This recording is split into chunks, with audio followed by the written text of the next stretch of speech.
महाभारत का युद्ध खत्म हुआ। भगवान कृष्ण ने भी अपना देह त्याग दिया। लेकिन कहानी यहीं खत्म नहीं होती। इसके बाद एक बहुत ही कह सकते हैं बहुत ही दुखद कहानी सामने आती है। ये एक ऐसी कहानी है जिसके बारे में ना ज्यादातर बात नहीं की जाती, लेकिन ये उस महान युग के अंत को समझने के लिए बहुत जरूरी है। तो सवाल ये उठता है कि भगवान कृष्ण के जाने के बाद उनकी 16,108 पत्नियों का आखिर क्या हुआ? ये एक ऐसा सवाल है जो हमें एक बहुत बड़ी, एक दिल दहला देने वाली त्रासदी की तरफ ले जाता है। चलिए इस कहानी की गहराई में उतरते हैं और सबसे पहले इस संख्या पर गौर कीजिए, 16,108। ये सिर्फ एक नंबर नहीं है। जरा सोचिए, ये कितनी बड़ी जिम्मेदारी थी जो कृष्ण के जाने के बाद पीछे छूट गई थी। तो इस पूरी कहानी की जो जड़ है वो एक श्राप में है। एक ऐसा श्राप जिसने एक बहुत ही विनाशकारी अंत की नींव रखी। हुआ ये कि महाभारत युद्ध के करीब 36 साल बाद गांधारी का वो प्रसिद्ध श्राप सच होने लगा।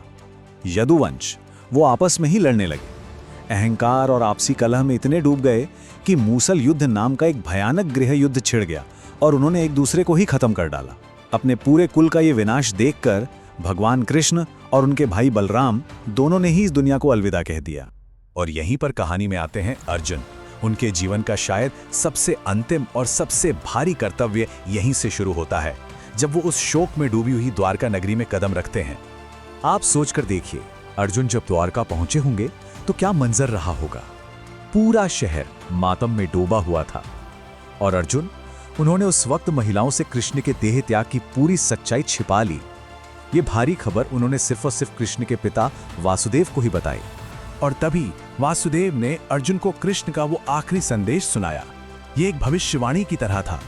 कृष्ण ने कहा था, अर्जुन जल्द ही यहाँ पहुंचेगा और वही सभी स्त्रियों की रक्षा करेगा।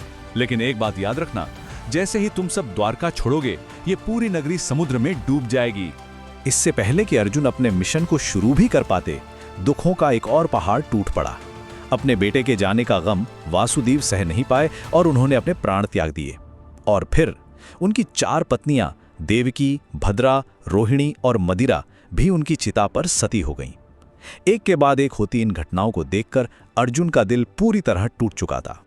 अब कृष्ण की भविष्यवाणी को सच होने का समय आ गया था। उस शहर से एक बहुत बड़ा और दुख भरा पलायन शुरू हुआ। अर्जुन ने बचे हुए लाखों यादव, महिलाओं, बच्चों और बुजुर्गों को साथ लिया और एक विशाल काफिले की शक्ल में द्वारका से हस्तिनापुर की तरफ निकल पड़े। ये कोई छोटा मोटा समूह नहीं था, बल्कि एक बहुत बड़ा लश्कर था जिसमें रथ, घोड़े, खच्चर सब कुछ था। और फिर वो हुआ जिसकी भविष्यवाणी की गई थी। जैसे ही आखिरी इंसान ने शहर से अपना कदम बाहर रखा, समंदर में एक जबरदस्त उफान आया और उसने कृष्ण की उस शानदार नगरी द्वारिका को पूरी तरह से निगल लिया। काफिले में चल रहे लोगों ने अपनी आंखों के सामने इस अविश्वसनीय, हैरत अंगेज मंजर को देखा। लेकिन ये मुश्किल सफर अभी खत्म नहीं हुआ था, बल्कि आगे एक ऐसी घटना होने वाली थी जो महान योद्धा अर्जुन को भी अंदर तक तोड़कर रख देने वाली थी। हुआ यूं कि रास्ते में लुटेरों के एक गिरोह की नजर इस विशाल काफिले पर पड़ी। उन्होंने देखा कि इतना सारा धन और इतनी सारी औरतें हैं और उनकी रक्षा करने वाला सिर्फ एक योद्धा। बस धन के लालच में उन्होंने हमला करने का मन बना लिया। और यहीं पर कहानी का सबसे चौंकाने वाला मोड़ आता है। लुटेरों ने काफिले पर धावा बोल दिया। अर्जुन रक्षा के लिए आगे आए। उन्होंने अपना गांडीव उठाया, अपने दिव्य अस्त्रों को चलाने की कोशिश की, लेकिन उन्हें मंत्र ही याद नहीं आए। वो सब कुछ भूल चुके थे। उनकी सारी दिव्य शक्तियां जैसे हवा हो गई थीं और देखते ही देखते उनका कभी न खत्म होने वाला तरकश भी खाली हो गया। वो अर्जुन, वो महान योद्धा, बस बेबस होकर खड़ा देखता रह गया।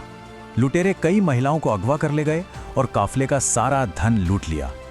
ये शायद अर्जुन की जिंदगी की सबसे बड़ी और सबसे शर्मनाक हार थी। अब सवाल ये है कि इस भयानक हमले के बाद जो लोग बच गए, खासकर रानियां, उनकी किस्मत में आगे क्या लिखा था।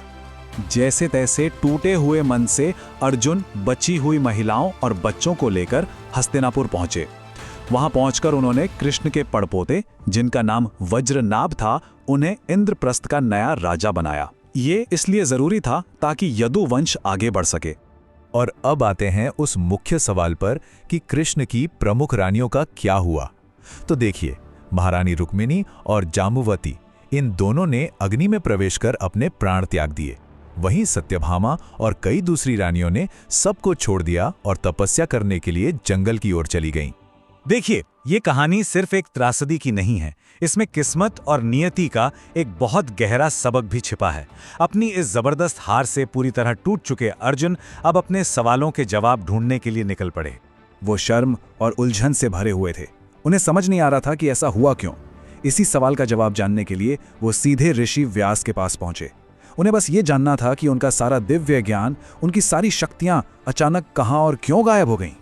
तब ऋषि व्यास ने उन्हें जो समझाया वो इस पूरी कहानी का सार है। उन्होंने कहा, अर्जुन, तुम्हें दिव्य अस्त्रों का ज्ञान एक खास मकसद के लिए दिया गया था। अब कृष्ण के इस दुनिया से जाने के साथ ही वो मकसद भी पूरा हो गया है, इसीलिए तुम्हारी वो सारी शक्तियां भी चली गईं।